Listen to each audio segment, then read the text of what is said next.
Hello, Algebra 2 students. Today we're going to continue with Complete the Square, and we're going back to our murder mystery. We found out who killed Mr. Quad. Our suspect, you remember from the other day, is Miss Mann's with the rope in the garage. And so today we have discovered Miss Mann's briefcase, and we're going to see if we can find the code to unlock it. So what you're going to do, you're going to solve each one of these problems by Complete the Square. And then you're going to find the answer over here in the word bank on the right. You're going to fill in those. That's what these lines are at the top of these problems. For those words. So you'll have something here is da, da, da, da. And then you will fill in, use this logic puzzle at the bottom to find the code to Miss Mann's briefcase. So let's do an example or two so that you can see what we're doing and so that we can refresh your memory on the method of solve by Complete the Square. All right, let's look at number 1. And it is x squared minus 2x minus 2. I'm going to put a blank background there so I can have a little more room to write. Maybe if I can get my iPad to open. There we go. X squared minus 2x minus 2 equals 0. Hang on, I dropped my stylus.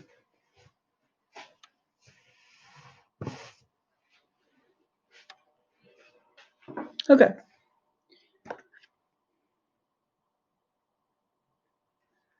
X squared minus 2x minus 2. You remember when last week we were solving by Complete the Square, the first thing you want to do is move the constant term to the other side of the equal sign. So I have x squared minus 2x. Move this minus 2 to the other side and make it a positive 2. Now we need a magic number that's going to turn this side into a perfect square trinomial. And we do that by doing b over 2 squared. Our b is negative 2, which is negative 2 divided by 2 is 1. 1 squared is 1.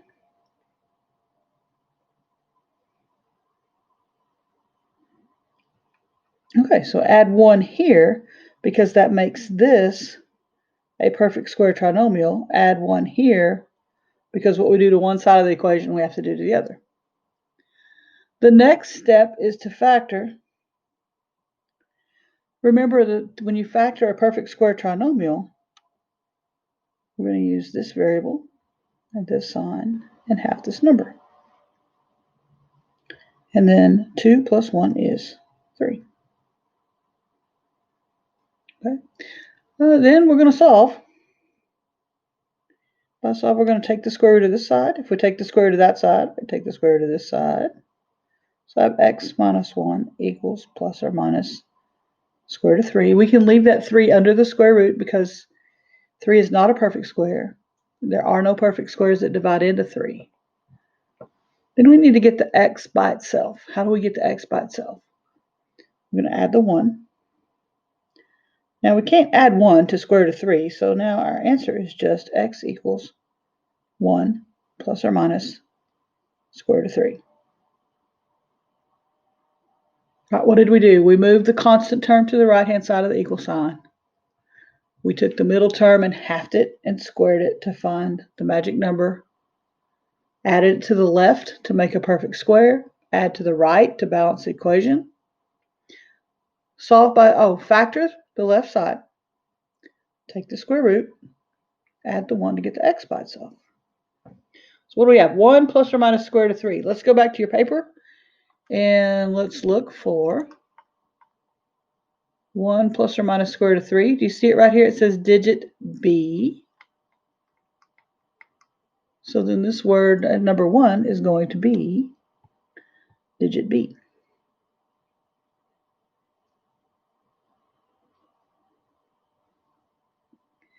Is, and then when you solve this one, you'll have another word from the word bank and another word from the word bank, and then is 2.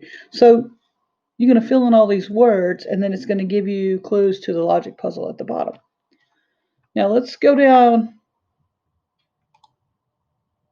Number 2 works like that. Move the 4. Okay, find your magic number. Move the 20. Find your magic number. All of these work the same way. All of them have an answer over here. When you get to 9 and 10 and 11, they're a little bit different because they have a leading coefficient that is not a 1. I'm just noticing that this number 8, 3 is already moved. So you're going to start by taking half of 2 and square it, add to both sides. Okay, number 9, number 10, number 11 all have a leading coefficient that is not a 1.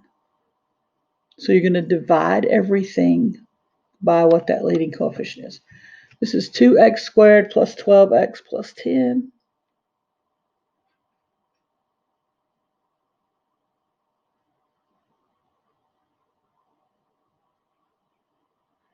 Divide everything by 2.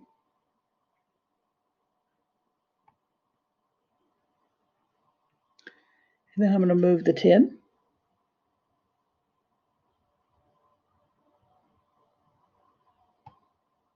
I'm going to find the magic number by taking the 6, divided by 2, and square it. 6 divided by 2 is 3. 3 squared is 9. Add 9. Add 9. We add it to the left to make a perfect square trinomial. We add it to the right to balance the equation. When you were working on just converting to vertex form, if we divided the 2 out, then we had to multiply the 2 back in. When you're solving an equation, you don't have to do that. When we divided everything by 2, that 2 is just gone.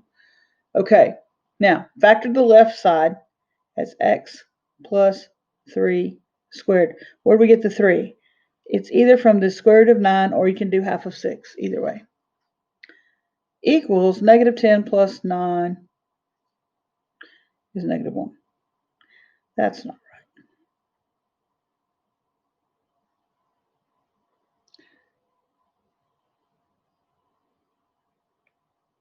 Hold on a minute. I think maybe that was a minus 10. No. Oh. You know what I did? I divided the x squared. I divided the x, but I didn't divide the 10. Let's fix that.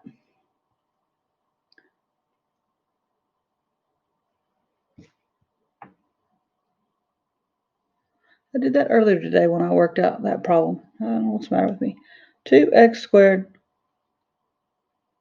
plus 12x plus 10 equals 0.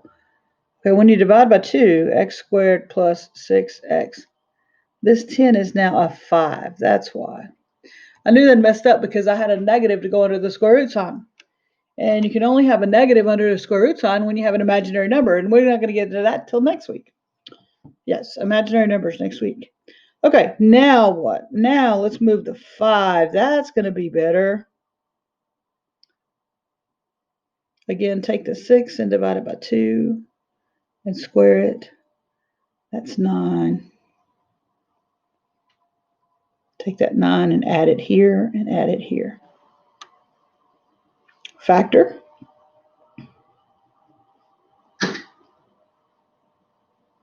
Take the square root. So now I have x plus 3 equals plus or minus 2. So I have x plus 3 equals 2, and x plus 3 equals negative 2.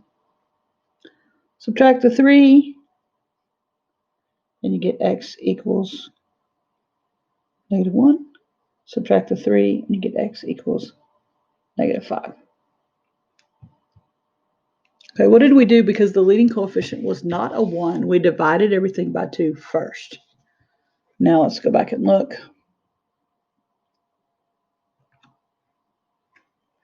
Negative 1 and negative 5.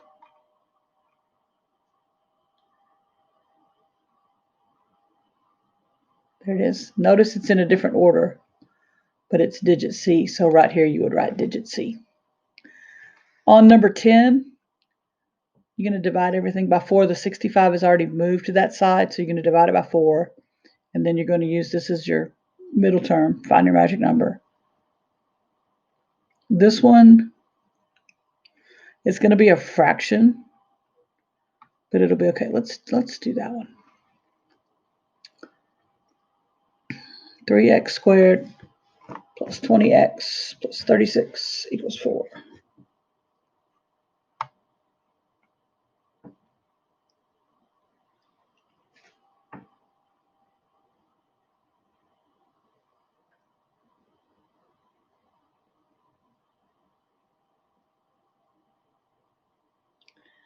Now, to solve this one by complete the square, we need to start by dividing everything by 3.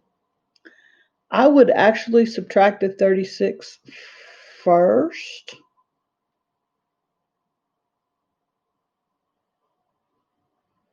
And now this is 3x squared plus 20x equals negative 32. Now divide everything by 3.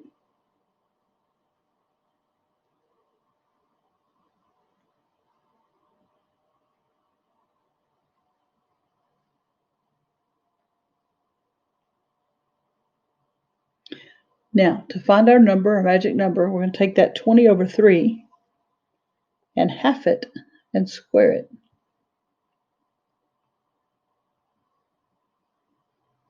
When you divide a fraction, let's come down here, 20 over 3 divided by 2 is the same thing as multiplying by 1/2. So it's 20 over 6. Basically, when you divide a fraction in 2, you double the denominator. If you can hear the little whiny dog, it's Pumpkin, and he wants me to come and sit in the recliner, or he can be in my lap. So we have 20 over 6. When we square that, we're going to square the top and square the bottom. And then you square the top, square the bottom. Okay. You can use a calculator for that fraction stuff if that part confuses you. Okay, now, when we factor, we got x plus half of this is 20 over 6 squared equals,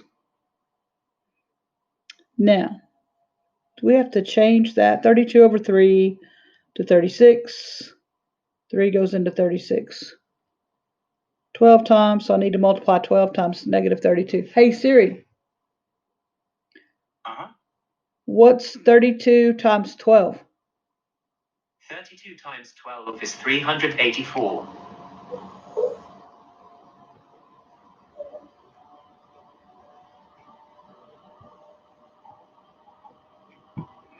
Okay, so I converted this to 36 so we can add it to the other. 400 minus 384 is 16. So now I have x plus 20 over 6.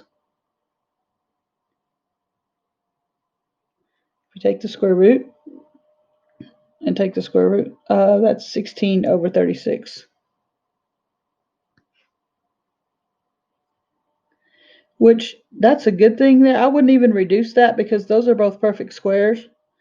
So when you take the square root, you have equals plus or minus. Square root of 16 is 4. Square root of 36 is 6. Now you could reduce it now, but look, this is 6 and that's 6, which is good.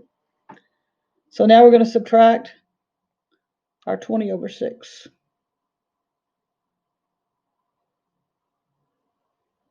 So we have x plus 20 over 6 equals 4 over 6, and x plus 20 over 6 equals negative 4 over 6. That's your plus minus.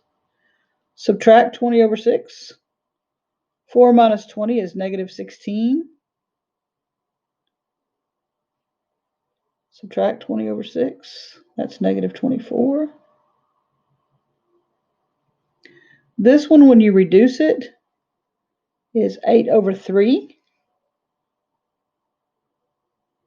Can I go over here and write it? And this one, 24 divided by 6 is 4.